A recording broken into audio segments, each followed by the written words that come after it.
it's me, GV. At the time of this Saturdays, I just got done with a Twitch stream of the new The Outer Worlds game, and I kind of wanted to talk about my first impressions while the impressions are fresh.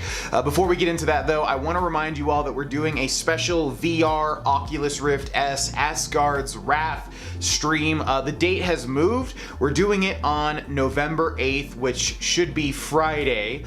Usually Fridays are the days that I like to do different things on my Twitch stream, so we're gonna be doing that new game, and trust me, if you've looked into it, like I've said before, it is just insane, over the top.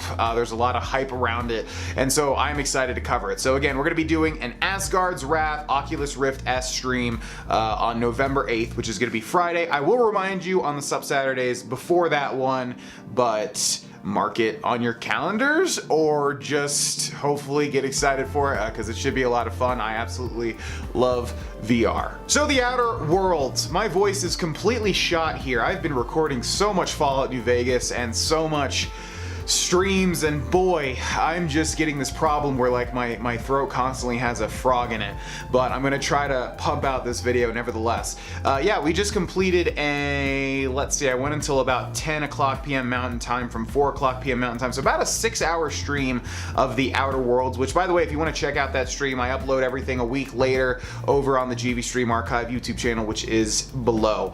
So you can check that out a week from now, or you can go watch the VOD on Twitch, whatever you want to do. Either way, we just got done streaming this bad boy, and I think I go rather slow compared to other streamers slash YouTubers because I take my time. I like listening to the dialogue. I like finding some extra stuff, and I don't feel this rush to just beat it, you know, beat it in 3 days and just be done with it, like seems to be the typical thing on Twitch. So we did 6 hours of it, and we got a decent amount done, I'd say, and I kind of want to talk about my first opinions, what I think about it, and that sort of thing. Hopefully I'll be putting some gameplay here, probably from my stream, so you can check that out. So let's talk about the story first and foremost. Nothing really crazy here, to be honest, which is totally fine with me, by the way. You've got a sort of Mass Effect type world where there's different planets with different things going on, and different, in fact, there's so many screens that just remind you so much of Mass Effect, or at least it reminds me so much of Mass Effect. And part of that is that if I looked up there, it's because I was checking to see if the mic was on, so I don't do all of this and then realize it was all for nothing. So yeah, it's actually pretty similar to Rage from what I remember, where there's this like pod filled with people. None of this is spoilers, by the way. This is just like kind of the premise. And then a crazy guy comes in and rescues you, and you're kind of like humanity's last hope. So that's been done before. It's very similar to Rage's premise, actually. But the thing that's different is that all the whole like colony of Halcyon is controlled by these conglomerates, these corporations. So it's like Borderlands gun manufacturers, but take it up a notch, which is really interesting because like everything is decided by this sort of this corporate law, and in fact all the words are all the words and phrases are replaced with things like, instead of oh my god, it's oh my law, and it's pretty good. It's pretty interesting. I haven't seen that done before to that capacity. But the story is so far nothing too crazy, nothing we haven't seen before. It's just kind of this, you know, this space epic with you know, your typical chosen one player solving everybody's problems. You know, you'll go from town to town, settlement to settlement. Each one's got their own big problem, just like in Fallout New Vegas. Same sort of thing. You go to Prim, it deals with the main quest, but also they've got their own problems that you try to deal with too. It's very largely similar to Fallout New Vegas, so if you love Fallout New Vegas, well, you'll probably like this one too. Let's talk about the characters, which I actually really ended up liking quite a bit. I won't spoil anything here because I think this is a big part of the draw to this game, but very much like Fallout New Vegas, you've got companions and other interesting characters, and they really do stand out. In fact, like at the end of my stream, we got involved with this one companion quest that I was actually feeling attached to, and I was surprised because usually I don't care about video game characters, I just care about completing quests. So I think they did, as far as I can see right off the bat, an excellent job with characters and companions, and really the writing, the Obsidian, the classic Obsidian writing is just present in full force here. It really draws you into the world, and just everything that you can say Unlike Fallout 4, which like made you choose one of 4 options that were all the same, this is going back to just exactly the type of stuff you would want to say based on the type of character that you're playing. And I enjoyed it so much, just interacting with these characters and then seeing a dialogue option popping up of just like, yeah, well, that's great. Anyways, where's the thing I'm looking for? Like, you can choose that option if you want. You can be a total asshole if you want. You can be totally nice. And it was just so refreshing to once again see an RPG that had options that I'd actually like to choose.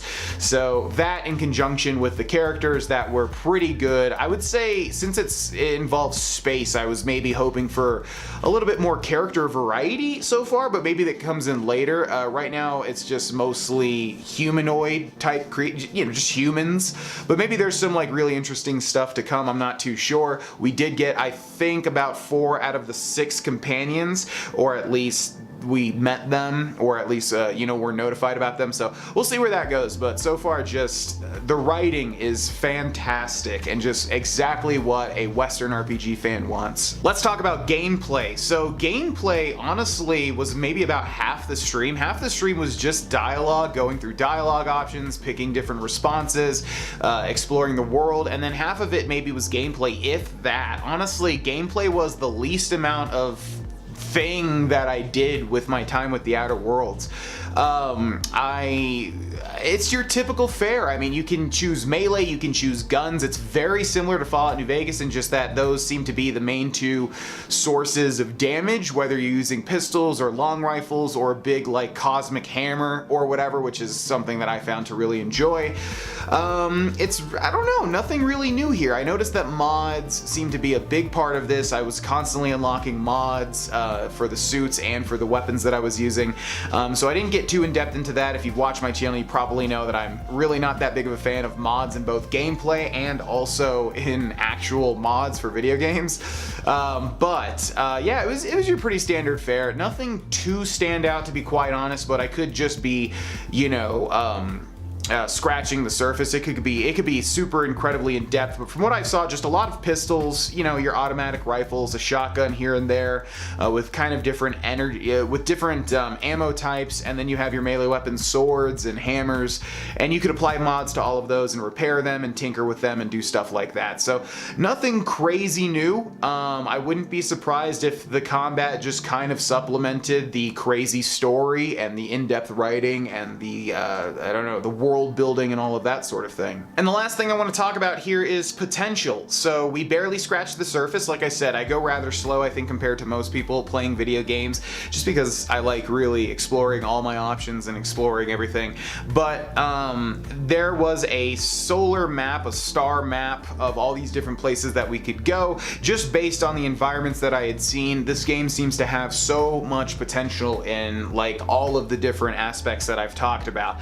So really, I can't give an exact, estimation of how good this game is just yet. It feels really good right off the bat. Plus the reviews obviously are pretty good so far. I think really good so far, actually. So it just feels like it's a very, very good game. It feels like Obsidian did us right. Now, as far as how far I've gotten into it, I don't want to rush through. I want to enjoy my experience. So we'll just see. I'm obviously going to continue to play this. So we'll see. But first off, my first impressions as they stand right now are just, seems like Obsidian did us right in a time where Bethesda might not be doing so many things that we would hope that they would be doing. It feels like Obsidian has taken up the mantle and offered us a Western RPG that we can really, really enjoy.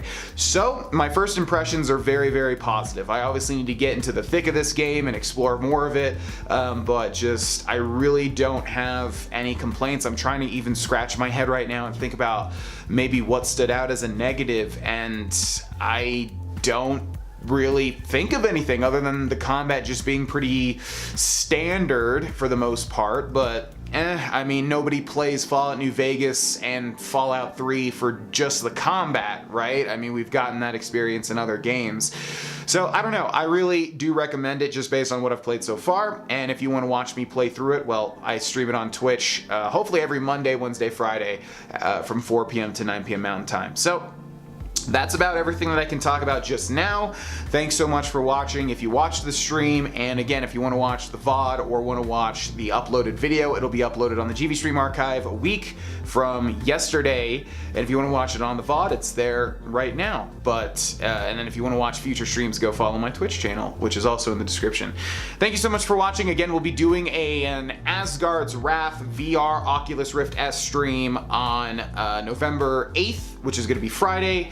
And I hope you all have a wonderful weekend. And I'll see you all Monday for more Fallout New Vegas and The Outer Worlds.